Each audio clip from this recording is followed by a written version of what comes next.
নমস্কার, Mampi's cooking and ব্লগে আপনাদেরকে অনেক অনেক স্বাগত। চলে আসলাম আবারও রান্নাঘরে নতুন একটা রেসিপি নিয়ে। এরকম একটা সফট কেক আমি বানিয়েছি আজকে, ময়দা আর চিনি ছাড়া।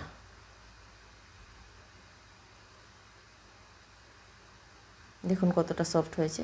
তাহলে চলুন রেসিপিটা শুরু করে দিই। এখানে আমি সুজি নিয়েছি, এই বাটি দিয়ে 1.5 বাটি সুজি দেব। সুজিটাকে আমি গ্রাইন্ড করে নিয়েছি। 1 বাটি গুড় নিয়েছি, একটু কম আছে, পুরো না। 1.5 কাপ দুধ নিয়েছি, 1.3 কাপ তেল নিয়েছি। তেলটাও আমি 1.3 কাপ পুরো নিইনি, একটু কম আছে। এখানে নিয়েছি আমি কিছুটা কাজু আর কিশমিশ। একটা বাটি নিয়ে নিলাম, গুড়টা ঢেলে দিচ্ছি। এর মধ্যে সামান্য একটু জল দিয়ে গুড়টাকে মেল্ট করে নেব। একটা হ্যান্ড বিস্কার দিয়ে ভালো করে এইভাবে ঘুরিয়ে ঘুরিয়ে মেল্ট করে নিচ্ছি।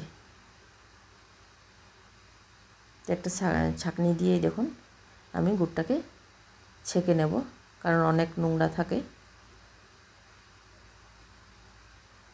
গুড়টা ছেঁকে নিয়েছি। ছাকার পরে গুড়টা দেখুন আমি দুধটা ঢেলে দিলাম, তেলটাও ঢেলে দিয়েছি। সামান্য একটু দুধ আমি রেখে দিয়েছি।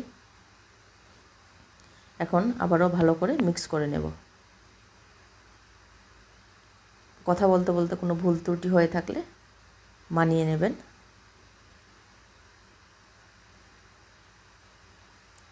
এখন আরও একটা বড় আমি স্ট্রেনার নিয়ে এর মধ্যে সুজিটা ঢেলে দিলাম।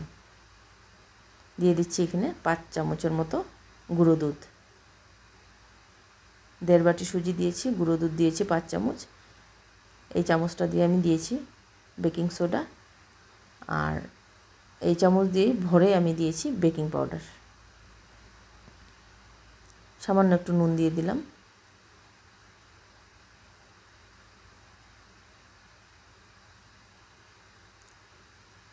চেলে নিয়েছি ভালো করে। এখন মিক্স করে নেব। সামান্য একটু এলাচ গুঁড়ো দিয়ে দিলাম। এতে আমি কোনো ফ্লেভার দিচ্ছি না, কোনো এসেন্স দিই নাই।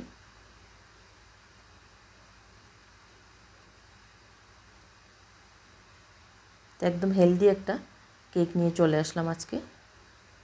ময়দা চিনি কিছুই দিই নাই আমি। তো মিশ্রণটাকে ভালো করে আমি মিশিয়ে নেব।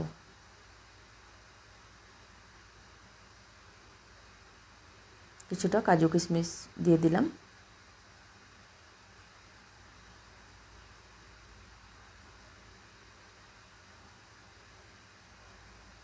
ঘনত্বটা বেশি ছিল তাই দুধ একটু রেখেছিলাম, আমি দুধটাও ঢেলে দিয়েছি। আবারও ভালো করে মিক্স করে নিচ্ছি।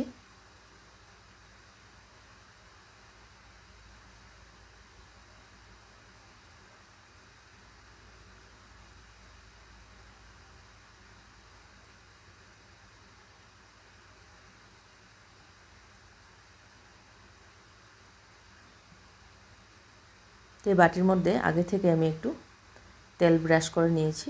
এখন মিশ্রণটা ঢেলে দিলাম।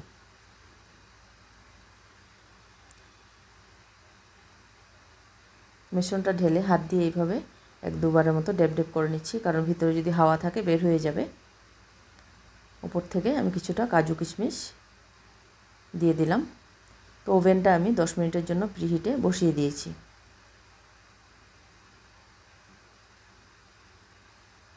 এখন আমি ওভেনে দিয়ে দিলাম, আর টাইমটা আমি 20 মিনিটের জন্য দিয়ে দিয়েছি।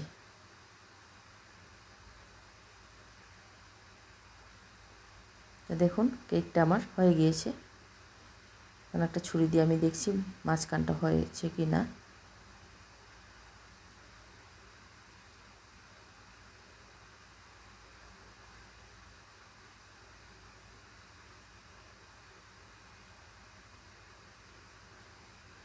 ভিডিওটা দেখে কেমন লাগলো কমেন্ট করে নিশ্চয়ই জানাবেন। দেখুন কতটা সফট হয়েছে। এইভাবে হাত দিয়ে প্রেস করছি, উঠে আসছে।